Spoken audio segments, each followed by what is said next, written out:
feel like days. Only been days, but it feel like months. Been gone for a year, only know like once. Life move fast when you do. Good morning, guys. I keep starting in this angle. I don't know why, but it is a new day. It is a new vlog, and we are doing a part 2 to the Q&A. I had a few people request to do a part 2, so I'm gonna answer some more questions. I'm doing the same thing I did last week, and I'm just gonna do it vlog style and pick up the camera when I have time and answer a question here and there. So we're gonna jump right in. If you've never seen my face before, I'm Lacey. I'm a middle school teacher, and I am also assistant basketball cheer coach if you watched the last vlog. So I am just gonna answer questions and answer them honestly based on my experience. So the first question is it your goal to be the teacher of the year? And I'm not someone who needs recognition. It's not necessarily my goal to be teacher of the year, but of course I don't want to be a bad teacher. I want to embody the qualities of someone who would be teacher of the year, but I don't necessarily want the recognition, if that makes sense. Of course, I want to be a good teacher, be an effective teacher, be engaging.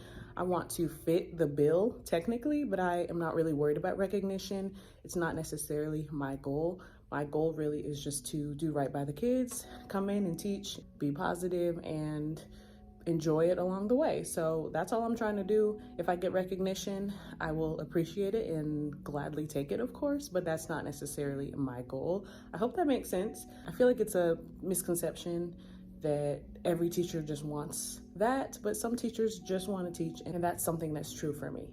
I just dropped the kids off at Connections, and I am getting my computer so I can run to a meeting, but real quick, I wanted to answer another question. Somebody asked how I feel about the phone law because I live in Georgia and they passed a no phone law for students in school.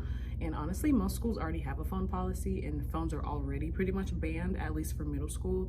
So it's really not that different, and I am all for it. There's no reason they need to be on their phone in class.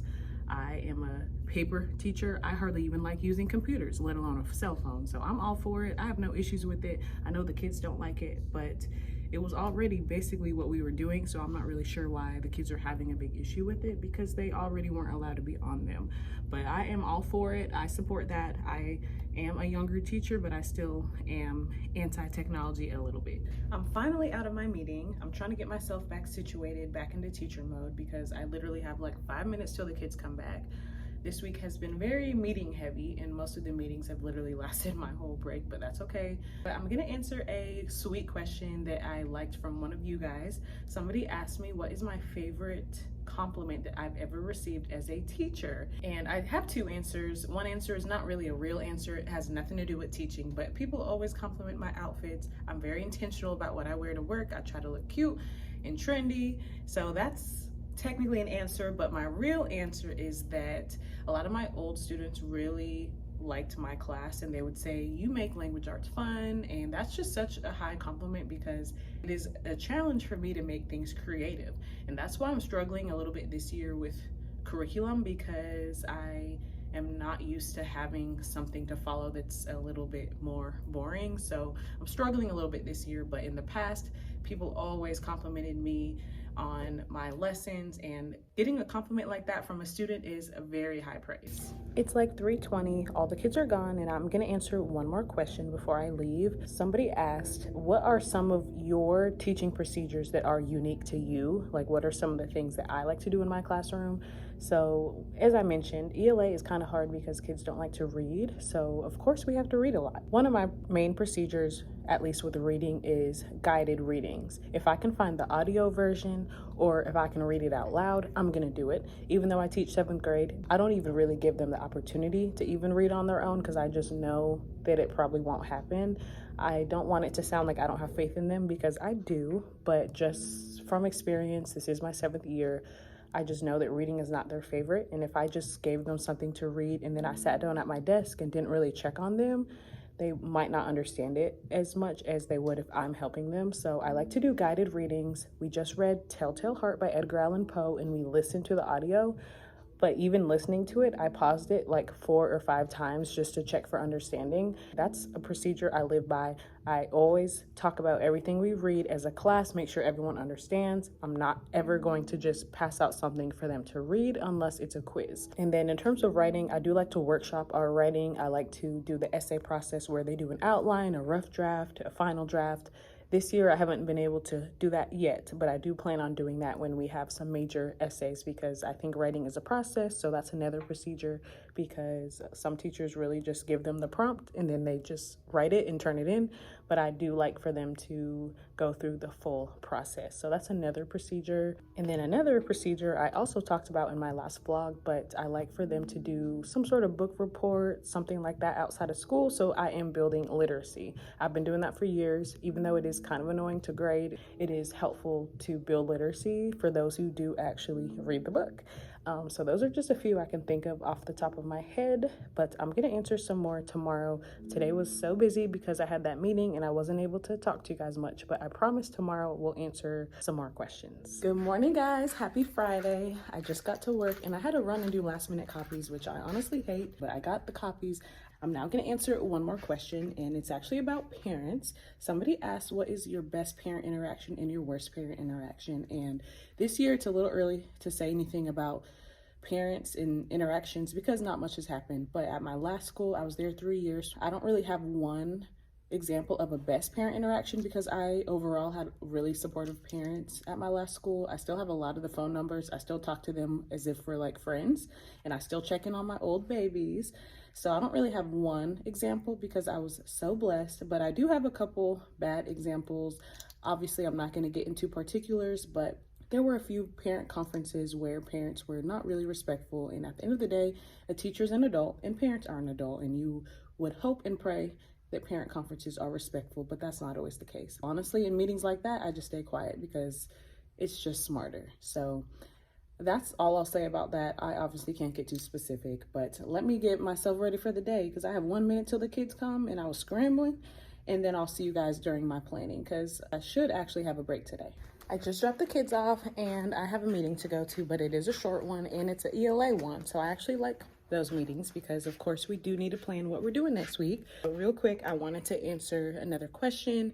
The question is, what is your strength and what is your weakness as a teacher? And this is a really good question. It's really important to reflect on your strengths and weaknesses as a person in general, but especially in my profession. So I would say my strength, I kind of mentioned yesterday, but I am very creative. I know reading is not really a favorite thing of these students, so I try to make things interesting. I always try to think outside the box. There are a few days here and there that have to be boring. Of course, some days you are going to have to sit and take a test, but 9 times out of 10, I'm always going to spice things up and make them interesting. And then a weakness, I would say, is the pressure I put on myself because, for example, they had a quiz on Tuesday, and I left Tuesday overwhelmed and upset at myself because I didn't have them all graded, but like it was literally the same day. So I always put pressure on myself. It was not a school deadline, it was just my own deadline, and I struggle with that a lot. A lot of times I go home overwhelmed because of my own expectations and not even from the school. So that's definitely a weakness. I'm trying to work on that, but let me run to this meeting and it should be short, so I'll be able to hang out with you after. I'm back from my meeting and I still have almost an hour to get some stuff done, but I'm gonna answer another question before I get back to work. And somebody asked, how do I feel about the literacy crisis in America? Do I feel like it's actually a crisis, or am I feeling like people are just blowing it out of proportion? And guys, people are not blowing it out of proportion. We are definitely in a literacy crisis. Reading literally is fundamental. You read text, you read social media, you read for any job that you have to do. You read street signs, like you literally have to read. It's impossible to avoid it, and it's really scary that the kids don't like it or that they don't want to. I can't speak for every kid, but most kids, a majority, do not like reading. Of course, school, it's more boring because you're reading for an assignment. So I get that aspect, but like it's just a little bit terrifying that people don't want to read because you have to read to be successful. I agree, we are definitely in a crisis. It's not just about wanting to read, it's also reading level, because there are a lot of people who are many reading levels behind. And I know people are blaming COVID, but now that it's 2025, I feel like, there's got to be other factors besides COVID. I'm not sure how this crisis will ever end. I don't know how people are going to get out of it, but it is definitely worrisome to me. Someone asked me what my favorite assignment is, which is really hard because I like a lot of the things we do, obviously, but my favorite assignment is blackout poetry. I still have student examples from 4 years ago. These are students that I taught in 8th grade, and they are now seniors in high school, and I still have their work because I like to show student examples so the kids know what they're capable of, because a lot of the kids think this assignment is hard, but I always tell them it's not hard, it's challenging. You're challenging your brain, but it is not hard. But I've explained it before, but blackout poetry is when you take a book page. This is literally a page from the book Wonder, and you make your own poem out of it. So everything is blacked out except for the words that are white, and when I'm grading, the only thing I read is your poem, which is the stuff that's in white. So they're making their own poem out of words. I absolutely love this assignment, and the kids always have fun with it. A lot of them say it's their favorite as well. We are actually doing this next week, which is why I have these out, because I'm gonna go ahead and tape them on the board so I don't forget. And I'm really excited for this assignment, and I hope the kids are as well. It's 3:30, the kids are gone, I'm oily, and it is time to start the weekend. However, I am staying to do a couple things. While I'm here, I'm gonna answer one more question, and the question is, what is something that led you to believe you won't teach 30 years? So, of course, I can't really predict the future. For now, right at this moment, I'm still satisfied with teaching. I don't have any plans to leave, but just long term, I don't know how long I will do it, because 30 years just seems long. And for me to be 28 and feel this exhausted, and I have so many years ahead of me, that's why I've been saying, I don't know about this being a 30-year career for me. We'll see, maybe my mind will change. I do not have any plans to leave. This is year 7. I'm still enjoying it right now, but I am starting to feel the exhaustion and feel the effects of teaching. That's why there wasn't like one day or one moment that made me feel like that. It's just over the years, I'm really paying attention to my heart and paying attention to how I feel, and I'm starting to get exhausted. And for me to only be 28, I just don't know how the longevity is, but again, things could change. I do not have any plans to leave. I plan on teaching this year. I plan on teaching next year and the next year. Maybe I'll get 10 years, maybe I'll get 15, but I'm not sure about 30. I made it home and I am refreshing my makeup and just putting a little more powder on, because today is actually my husband's birthday and yesterday was his aunt's birthday. So we have the aunt's birthday dinner tonight, which is why I am putting more powder on, and then my husband's birthday party is tomorrow. I'm gonna answer one last question while I am refreshing my makeup. There were some people asking for further clarification based on what I said in my last video. I shared why I left my last school and how I was feeling, and so some people just had some further questions, which is totally fine. People were asking, how did you know you were unappreciated? How do you know that it wasn't the right fit for you? And do you have specific examples? And yes, guys, I have plenty of examples, but first, I just want to say it was pretty obvious. There were certain individuals who kind of made me feel like I was an issue. I came to school on time. I was never late. I always stayed late if I needed to. I helped out the school if I needed to. I was creative. I had a great relationship with parents. I had a great relationship with students. I had great test scores. So I was doing everything right, but it was mainly personality differences. I said it before, I have a strong personality. The only person I fear and the only person I will bow down to is God himself. So unfortunately, that was kind of an issue. It was just a personality difference, and I was just kind of made to feel like I was a problem. I have a few examples. I think there's one I could share that's pretty short, and hopefully you kind of see just from this one example what I mean. But sometimes there would be comments made or emails sent to everyone, but it would be targeted towards a certain person. So an example would be, we had a teacher work day. Me and 2 of my close friends that I used to work with, we all decided, hey, let's just all meet in Miss Smith's room, my room, and get our work done. So the 3 of us, we grinded. We didn't even really talk. We didn't even really sit by each other. We were spread out in my classroom working, got a lot done.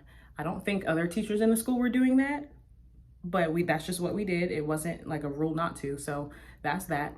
And then we have a teacher work day the next month, and in the email it says, hey, arrive to school at 8 o'clock, you have to stay till 3, and then in big bold letters, they told us, you cannot go to any other teacher's room, you have to be by yourself. And I'm like, if that was a problem, I feel like it could have been addressed with us and not an email to everyone. That's just an example of feeling like I'm a problem, like something I do you don't like, so now you're penalizing everyone and you're making it a rule. I just didn't really like that. That's just one example, and that's all I'm gonna share on the internet. But that is gonna be the last question that I answer.